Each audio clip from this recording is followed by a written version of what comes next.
దర్శనంలో ఏముంది తెలుసా, అంతే చాలు అని అనుకున్న సమయంలో మా ఇంటి బయట యేసు ప్రభు వారు వచ్చి చాలా దుఃఖ స్వరంతో కూర్చొని ఇట్లా దీనంగా చూస్తున్నట్టు నేను చూశాను. ఎందుకు, నేను పరిచర్య చేస్తున్నాను, ఒక పక్క స్కూల్ పని చూసుకుంటున్నాను కదా అని నేను అనుకున్నాను. కానీ అప్పుడు అక్కడ నాకు ఏం తెలిసిందంటే, దేవుడు నా ముఖంని దుఃఖంగా చూసినప్పుడు నాకు చాలా బాధ అనిపించింది. నాలో నేను ఇంకా ఏదో దేవుని కొరకు చేసేటివి ఇంకా ఉన్నాయని నేను ఏం చేశానంటే, ప్రభువా మరి ఇంత దుఃఖంగా మీరు నాకు కనబడ్డారు, మా ఇంటి బయట ఉన్నట్టు చూశాను. పరిచర్యలో ఉన్నాను, చేస్తున్నా, కానీ ఇంటి బయటకు వచ్చి తొంగి యేసు ప్రభు వారు దీనంగా చూస్తున్నది కనిపించినప్పుడు అప్పుడు అనుకున్నా, అంటే ఈ పరిచర్య చేసేది నేను ఇంకా దేవునికి సరిపోలేదు, ఆయన ఇంకా నా ద్వారా ఏదో చేయించాలని అనుకుంటున్నారని నేను అనుకొని అప్పుడు నేను అక్కడ ఒక పాత స్కూల్లో పనిచేస్తున్నప్పుడు నాకు సడన్గా ట్రాన్స్ఫర్ రావడం జరిగింది.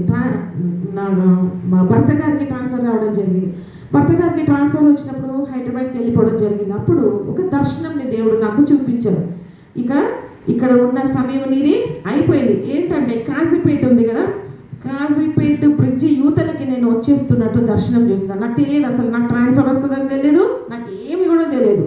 అయితే నేను ప్రార్థన చేసుకున్నప్పుడు నేను ఇంకా బస్సు దిగకుండాంటే మీ టైం అయిపోయిందిగా, త్వరగా మీరు దిగండి, మీ టైం అయిపోయింది అనేసి చెప్తున్నాను. ఎందుకు ఇట్లా వచ్చిందని అనుకున్నా నేను.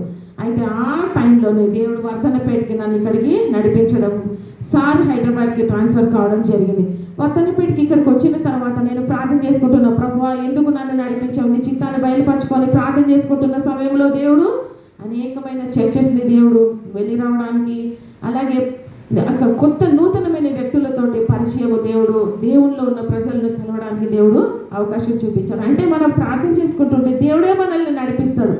మనము ఈ క్రిస్మస్ టైంలో క్రిస్మస్ని, పండుగలు, బట్టలు, వీటన్నిటికంటే ముఖ్యంగా క్రీస్తును మీ హృదయంలో చేర్చుకొని మీలో ఏదైనా పాపం ఉంటే పశ్చాత్తాపపడి పరిశుద్ధమైన జీవితం, దేవా నేను జీవిస్తాను, నాకు వద్దు నాయన ఈ యొక్క లోకము, ఈ లోక పోకడలు నాకు వద్దు, నీ యందు నేను భయభక్తులు నిలిపి ఉంటానని ఎప్పుడైతే నువ్వు విశ్వసించి నువ్వు తగ్గించుకొని క్షమాపణ కోరుకొని దేవుని అడిగినట్లయితే దేవుడు సమీపంగా ఉండి నిన్ను కూడా వాడుకుంటాడు. ఇందాక పాస్టర్ అమ్మ గారు చెప్పేటప్పుడు చాలా తక్కువ ఉన్నారని అన్నారు కదా. అయితే ఎంత తక్కువ మంది ఉన్నా కూడా దేవుని వాక్యము విత్తబడినప్పుడు ఆ వాక్యం ఒకరి నుండి ఇంకొకరికి పోయినప్పుడు అది అక్కడ వాళ్ళు విన్నారు అనుకున్న అది కూడా ఆత్మకార్యమే, అస్సలు బాధపడాల్సిన పని లేదు. నేను ఒక్క ఎగ్జాంపుల్ చెప్తాను. నాకు తెలిసినటువంటి ఒక దైవజనుడు, మా బంధువులు వాళ్ళు ఒక దైవ భక్తుడు ఉండేవారు. ఆయన పేరు టీడీ ప్రసన్న కుమార్ బ్రదర్. టీవీలో వాక్యం చెప్తారు. ఆ బ్రదరు చాలా దూరం ప్రయాణం చేసి, ఎంతో దూరం ప్రయాణం చేసి చర్చిలో వాక్యం చెప్పడానికి పిలిస్తే వెళ్ళారంట. వెళ్తే చాలా తక్కువ మంది ఉన్నారంట. ప్రభువా నేను ఇంత పెద్ద స్పీకర్ని, దేవా చర్చిలో నేను అలసిపోయి వచ్చి నేను ఇక్కడ కూర్చున్నాను, ఓ దేవా నేను ఉదయకాలం లేచి వచ్చి ఈ కొద్ది మందికి చెప్పడానికి నన్ను తీసుకొని వచ్చావు ప్రభువా అని ఆయన చాలా ఫీల్ అవుతూ ప్రార్థన చేసుకున్నారంట చర్చిలో కూర్చొని. మంది చూస్తే తక్కువ ఉన్నారు.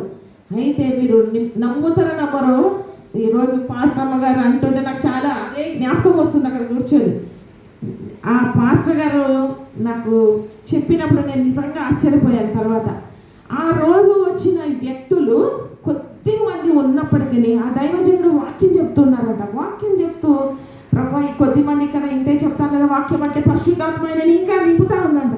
నింపి ఇంకా వాక్యం చెప్పిస్తున్న సమయంలో వాక్యం చెప్తూ ఉన్న సమయంలోనే అయిపోయిందంట. ప్రార్థన అంతా అయిపోయి ఆత్మ ద్వారా మొత్తం పలికించి ఆ కొద్ది మందికి వాక్యం చెప్పి వెళ్ళేటప్పుడు అక్కడికి వచ్చిన వాళ్ళు అమెరికా నుండి వచ్చిన ఒక వ్యక్తి అక్కడ కూర్చొని ఉన్నారంట. అమెరికా నుండి వచ్చి ఆ రోజు ఆ కూటమికి అటెండ్ అవ్వడం అయిందట. ఆ కూటమి అటెండ్ అయినప్పుడు అమెరికాలో సువార్త ఓపెన్ చేయడానికి అప్పటి వరకు ఆ పాస్టర్ గారికి ద్వారం ఓపెన్ కాలేదంట, తెలియదు అసలు. కానీ ఈ దైవజనుడు ఆ రోజు ఆ వాక్యం విత్తినప్పుడు అక్కడికి వచ్చినటువంటి వ్యక్తులలో ఒకరు వచ్చి అన్నారంట, మీరు మా యొద్దకు వచ్చి పరిచర్య చేయాలి, మీరు పరిచర్య చేయాలి అని చెప్పినప్పుడు నిజంగా ప్రభువా నేను వెళ్ళి స్వార్థ ప్రకటించాలని నేను ఎక్కడెక్కడో అనుకుంటున్నాను, కానీ నువ్వు ద్వారము ఇక్కడ నుండి నన్ను తీసుకొని వెళ్తున్నావు దేవా, నీకు వందనాలని చెప్పి అక్కడ నుండి ఆ యొక్క అమెరికన్ టూర్ అక్కడంతా సేవా పరిచర్యకు దేవుడు తీసుకొని వెళ్ళాడంట. కాబట్టి మనము కొద్ది మంది అయినా ఎక్కువ మంది అయినా మనము ఆత్మకార్యము అక్కడ దేవుడు మనల్ని ఏదైతే మనల్ని అంటే వచ్చిన సేవకురాలు కానీ వచ్చినటువంటి గెస్ట్ కానీ మాట్లాడినప్పుడు అక్కడ దేవుడు ఒక్కొక్కరిలో కార్యం జరిగిస్తుంటాడు. కాబట్టి దేని గురించి మనం చింతించకూడదు. ఒకటి, ప్రభువా నువ్వే నడిపించిన ఆయన ప్రజలందరినీ కూడా నీ చిత్త ప్రకారంగానే మనము ప్రార్థన చేసుకోవాలి. ఎందుకంటే రేపు రాళ్ళే సాక్ష్యం చెప్తాయంట. సాక్ష్యం మైక్ ద్వారా విన్నా కూడా సాక్ష్యం చెప్తాయి. కాబట్టి మనము ఎప్పుడు కూడా దేని గురించి ప్రభువా నీ చిత్తమునైనా అనేక మందిని అయితే నువ్వు నడిపించు ప్రభువా అని ప్రార్థన చేసుకోవాలి. కానీ ఒకటి, దేని గురించి నేనైతే బాధపడట్లేదు, కొద్ది మంది అని కానీ నేను అస్సలు బాధపడను. ఎందుకంటే దేవుడు మనల్ని ఒక చోటకి తీసుకెళ్లారంటే అక్కడ ఒక ఉద్దేశం ఉంటుందని మాత్రం మనము గుర్తించుకోవాలంట. సో దేవుడు ఆ విధంగా ఆ దైవజనుని వాడుకుంటున్నారు. కాబట్టి మనం ఎన్నడూ కూడా మనం దేని గురించి చింతించొద్దు. మీ చింత యావత్తు ఆయన మీద వేయడానికి సెలవిస్తుంటున్నారు. మనము మన చింతనంతటిని ఆయన మీద వేసి ప్రభువా నువ్వు ఎలా నడిపిస్తావో నడిపించుకో నాయన, నిజంగా నాయన నా మనసును అంతటిని నేను ఖాళీ చేసుకుంటున్నాను దేవా అని మనం ఎప్పుడైతే దేవుని సన్నిధిలో అడుగుతామో ఖచ్చితంగా దేవుడు మన చింత యావత్తును తీయడానికి సిద్ధంగా ఉంటున్నాడు.